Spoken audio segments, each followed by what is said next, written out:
really interested in the human side of co-founding, and we found that exploring the relationship that might have been in the past between two people is really important for them to recognise how they've moved through their relationship. So they might have worked together and then they might have separated out, and then come together, and one of them might have been more senior, and all of those types of things. So I'm just interested in your perspective on exploring past experiences together, and no doubt that relates also to husband and wife teams or people that are in intimate relationships together. So love to know your perspective on that if you haven't already covered it. Tim, great question, because very often co-founders originate from either the family or friends or ex-colleagues, right? And it could be a huge advantage if you mitigate the existing risks. If you don't mitigate the existing risks, it's more risky founders category than complete strangers, right? And on the social side, personal side, one of the huge existing risks is the pre-existing social relationship that could actually prevent the effective business relationship.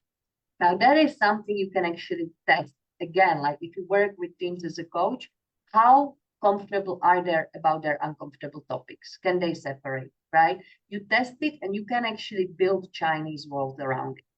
The second huge risk, though, is, and again, it's easy to fix if you are aware, it's the assumptions thing. Because just because I worked with you somewhere before, I think, I know and we will work well together. Now, first of all, if you will co-found with a complete stranger, you would be much more thorough in your due diligence. You should be even more thorough when you are co-founding with somebody you know, because these assumptions can be very, very dangerous, right?